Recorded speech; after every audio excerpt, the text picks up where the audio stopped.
सिवान में कभी मरीजों का इलाज कुत्ता कर रहा है तो कभी डॉक्टर टॉर्च की रोशनी में मरीजों का इलाज कर रहे हैं। सिवान में आजकल खूब अजब गजब का कारनामा हो रहा है। सिवान अस्पताल का स्वास्थ्य व्यवस्था पूरी तरह से घटिया हो चुका है।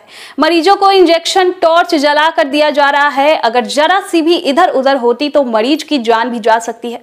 सरकार तो कागजातों पर अपने दावे अच्छे ढंग से कर रही है, लेकिन धरातल पर कुछ और ही दिख रहा है। भ्रष्ट अधिकारी और भ्रष्ट नेता के चलते बिहार का हर अस्पतालों का यही हाल है। कभी कभी तो सिवान के सरकारी अस्पताल में मनुष्य तो छोड़िए, कुत्ते भी अपनी जांच करा पाएंगे, अस्पताल से भाग जाएंगे। वहीं ऐसा नहीं है कि सारी बातें सिस्टम को पता नहीं है, सिस्टम को सारी बातें पता है।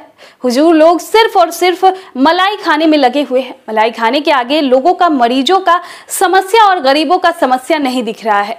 गरीबों और आम लोगों की बात करने पर यह लोग कान से बहरे और आंख से अंधे हो जाते हैं।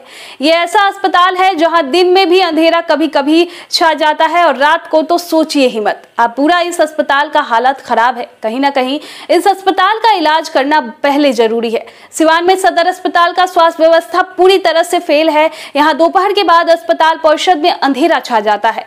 मोबाइल की रोशनी में मरीजों का इलाज किया जाता है। सदर अस्पताल में कई घंटों तक बिजली नहीं रहती है और स्वास्थ्य प्रबंधक को इसकी कोई चिंता ही नहीं है। हकीकत तो ये है कि यहाँ हादसे के बाद शवों के पोस्टमार्टम के लिए मरीजों को कई घंटों तक इंतजार करना पड़ता है।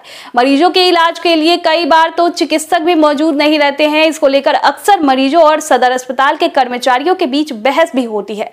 गरीब तत्व के लोग काफी श्रद्धा के साथ अस्पताल में इलाज कराने के लिए पहुंचते हैं, लेकिन अस्पताल में जाकर वह तड़पते हैं, सोचते हैं कि हम यहाँ पर कहां से आ गए। जरा आप भी सोचिए, जिस राज्य के मुख्यमंत्री और बड़े बड़े नेता अपने राज्य में इलाज ना कराए और बाहर राज्य में जाकर इलाज कराए, तब आप ही समझ सकते हैं कि उस राज्य का स्वास्थ्य व्यवस्था कैसा घटिया है। वहीं लेकिन सबसे हैरानी की बात तो यह है कि इमरजेंसी वार्ड में भर्ती कराए गए मरीजों का इलाज मोबाइल टॉर्च में किया जाता है।